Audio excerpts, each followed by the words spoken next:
Hello everyone and welcome to today's video. Today we have some very important breaking news out of the state of Georgia that has drastic implications for the 2026 U.S. Senate map. Governor of Georgia, Republican Brian Kemp, has officially announced that he is passing on a run for U.S. Senate in 2026. Kemp will not run for Senate in 2026. According to three people familiar with his decision, the popular Republican would have been a prime recruit against first-term Democratic Senator Jon Ossoff.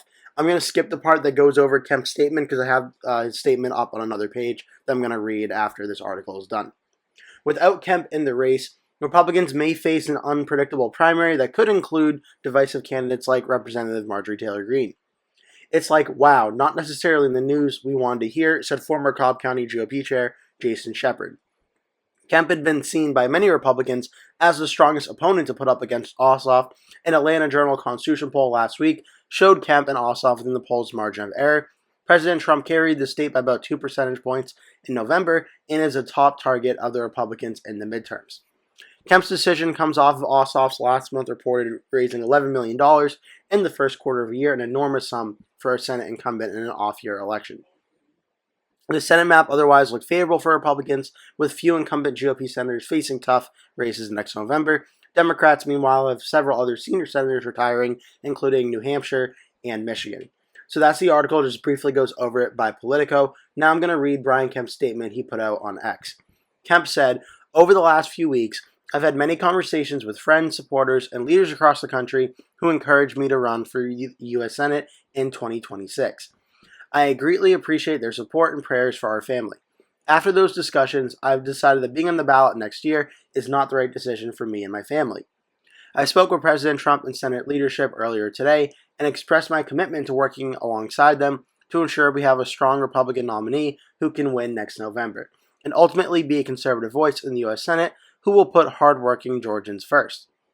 I am confident we'll be united in that important effort, and I look forward to electing the next generation of leaders up and down the ballot here in the Peach State who will keep our state and nation headed in the right direction in 2026 and beyond."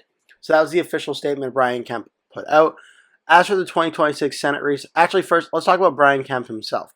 Brian Kemp, I feel like, has two potential futures now where he could make a run for the 2028 Republican presidential primary. He does not poll very high. If he does do this, I don't think he really has any chance at winning the Republican nomination, but I could see Kemp maybe trying to make a play for 2028, and if not, maybe try and serve as vice president or a cabinet official in 2028.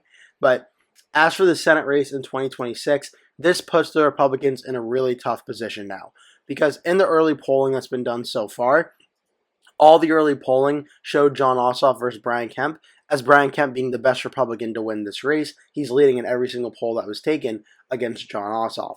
All the other potential Republican challengers all had Ossoff leading over them, and by outside the margin of error in every single case. The only Republican that polls relatively close has been Representative Mike Collins, where in the Trafalgar poll, Ossoff was leading by about 5 points in one of the polls.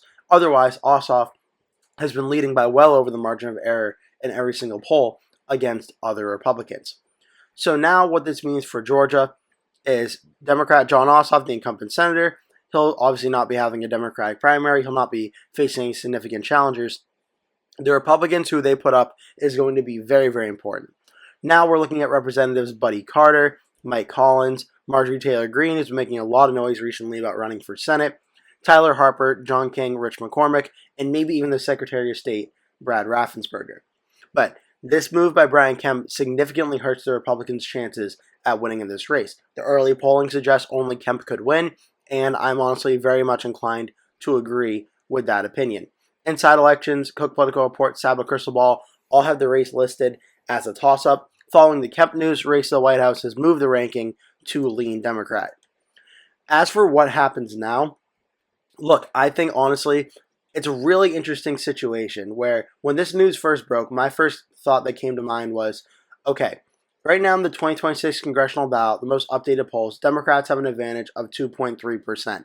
We've seen the recent election history in the state of Georgia. 2024, Donald Trump won at the presidential level by 2 points. 2020, Joe Biden flipped it for the first time for the Democrats since the 90s for 0.24%. After it was a 5-point win for Trump in 2016, 8 points for Romney in 2012, McCain won it in 2008 by about 5 points. Bush won it by 16 in 2004. It was 11.7 in 2000. And you got to go back to 1996, where it was 1.2% for Bob Dole. 1992, the last time it flipped for Bill Clinton in 1992 by a very close margin, under 1 point. Georgia is becoming a very close toss-up state yet again. And in 2022, it re-elected Democrat Raphael Warnock against Herschel Walker by 2.8%. In 2020, it elected Jon Ossoff and Herschel Walker in very close in a runoff election. Ossoff won by 1.2% against David Perdue. Warnock won by 2.1% against Kelly Loeffler. As for the 2026 Senate map, the Republicans needed as many top recruits as possible to be able to win states like Georgia, like New Hampshire. And I'm talking about this kind of in the same way. New Hampshire, the former governor, Chris Sununu, was very popular. Early polling showed that if Sununu decided to run for that Senate race, it looked pretty likely Sununu was going to win a very close election in the state. I had it under 1 point, but I did think Sununu winning was certainly possible. Georgia, I think, was honestly very similar. If Brian Kemp ran against Jon Ossoff, it'd be a very close race. Without a doubt, it could go either way, but I think Kemp would have ended up winning by under 1 point on Election Day. Now this news significantly alters the map, in my opinion. New Hampshire, I already have in the lean Democratic category following Governor Sununu's news. Now with Brian Kemp no longer running, sure, Georgia is still a toss-up state, it's still a battleground state, but I would start Jon Ossoff right now as the lean Democrat favorite, along with the same ranking as New Hampshire's lean Democrat, to win the state of Georgia and keep the seat in the Democratic hands. And as I mentioned earlier, the thing that came to mind to me is, why are the top Republican candidate recruits like Sununu in New Hampshire, like Kemp in Georgia, why do they keep passing on these very winnable races, in my opinion? Why is it that it seems like they could win, but they decide not to run? Two things that my mind came to was, well, either they really want to run for president in 2028, or there are underlying polling numbers that suggest 2026 is going to be a lot more of a Democratic wave and a Democratic blowout election than we know at this time. As I mentioned, the congressional ballot right now shows the Democrats leading by about 2.3%. Don't get me wrong, that is very good for the Democrats, but 2.3% wouldn't really be a massive wave election along the same lines of like 2018 was. Just to give you an idea, the Senate level in 2018, the Senate by population or by overall votes, 58.3% of all votes across the Senate seats went to the Democrats, 38.4% went for the Republicans. That was a massive blowout win. In 2022, it was supposed to be a good night for the Republicans. The Senate map was only 49.1 to 49 for the Republicans over the Democrats. Looking at 2018, the House popular vote overall, it was 53.4% vote for the Democrats and 44.8% for the Republicans. Again, about a 9-point win or so. Looking at 2022, when Republicans won back the House, Republicans had 50.3, Democrats had 47.3. So if the Democrats right now have a 2.3% advantage in the House, well, the most similar election to that would have been 2020, where the Democrats, I believe, did hold the House 222 to 213, but the Republicans did make some gains up. So, in the House side of things, it looks like 2026 would be a night where the Democrats pick up the House, but the Senate would be a little bit murkier.